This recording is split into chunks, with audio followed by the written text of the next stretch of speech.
যতদিন পর্যন্ত চূড়ান্ত বিজয় তথা কোরআনের বিজয় না হবে, ততদিন পর্যন্ত আমাদের এই চলমান গণ আন্দোলন চলবে। নির্যাতন যত বর্বরই হোক, চক্রান্ত যত কুটিল হোক, এই আন্দোলনকে স্তব্ধ করতে পারবে না ইনশাআল্লাহ। সর্বোপরি সবাইকেই জানাতে চাই, আমরা দীর্ঘদিন থেকে এই দেশে সাম্রাজ্যবাদ, ইহুদিবাদ, ব্রাহ্মণ্যবাদ, অধিপত্যবাদ, নাস্তিকবাদ ইত্যাদি অনেক বাদ আমরা দেখেছি।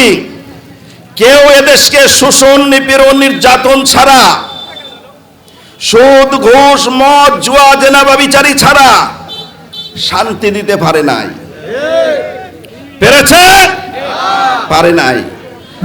আজকে আমি বলতে চাই, ভাঙ্গা গড়ার যুগ এসেছে। এই যুগ সন্ধিক্ষণের দুয়ারে দাঁড়িয়ে সিদ্ধান্ত নিতে হবে।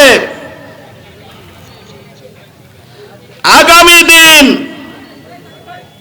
যদি কোনো আদর্শ কায়েম করতে হয়, বিশ্ব নবীর আদর্শই কায়েম করতে হবে।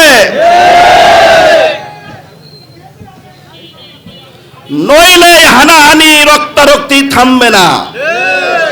সর্বোপরি আপনাদেরকে বলতে চাই, এই দেশে আগামী দিন কোরআনের শাসন ব্যবস্থা কায়েম হোক আমরা চাই।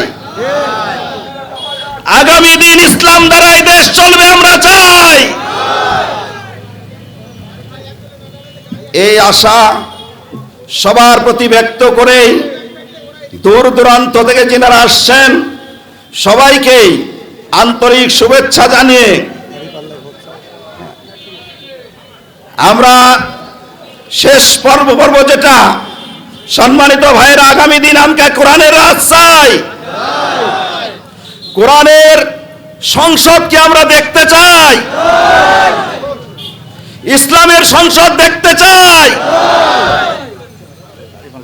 তাই যদি হয় তাহলে দাঁড়িপাল্লায় ভোট দিয়ে জয়যুক্ত করে আগামী দিন মাননীয় স্পিকারের হাতে কোরআন তুলে দিতে হবে ইনশাআল্লাহ।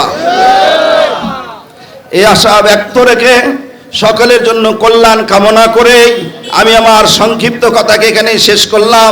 আসসালামু আলাইকুম ওয়া রাহমাতুল্লাহ। বলে দেন সবাই সুশৃঙ্খল ভাবে চলে যান।